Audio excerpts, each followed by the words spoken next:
আল্লাহর প্রেম ছাড়া এই দুনিয়ায় কারো কাছে কোনো কিছু চাই না। রাতের আধারে যারা সেজদাতে রয়, দু চোখের শ্রুতে নদী যেন বয়।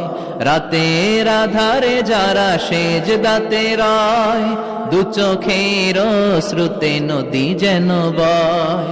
ছলনার হাতছানি যতই ডাকুক, ছলনার হাতছানি যতই ডাকুক, পেছনে ফিরেও সে তাকায় না।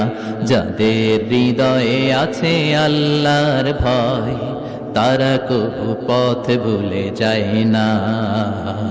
আল্লাহর প্রেম ছাড়া এই দুনিয়া কারো কাছে কোনো কিছু চায় না। চিৎকার করে বলেন ঠিক কিনা? তাকওয়ার ওয়াজ করলেন, তাকওয়া মানে আল্লাহর ভয়। বিষ্ণুই বললেন তাকওয়া হা হুনা, তাকওয়া হা হুনা, তাকওয়া হা হুনা। তাকওয়া এই জায়গায়, তাকওয়া এই জায়গায়, তাকওয়া এই জায়গায়। যেহেতু এটা গুরুত্বপূর্ণ, বিষ্ণুনবী 3 বার ইঙ্গিত করে বলেছেন। সুবহানাল্লাহ। বিষ্ণুই বলেন না তাকওয়া হা হুনা, তাকওয়া এইটা। বলেন না তাকওয়া হা হুনা, তাকওয়া এইটা। বলেন না তাকওয়া হা হুনা, তাকওয়া এইটা। জুব্বায় তাকওয়া, দাড়িতে তাকওয়া, টুপিতে তাকওয়া বলে নাই। তাকওয়ার আসল জায়গা হলো হৃদয়।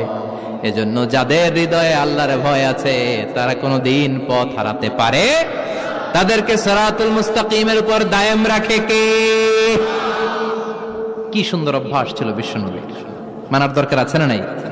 বিশ্বনবীর আরেকটা অভ্যাস ছিল, বাসি খাবার খেতেন না, জানেন? বাসি খেতেন না, অল্প খেতেন, কিন্তু যেটা খেতেন ভালোটা খেতেন।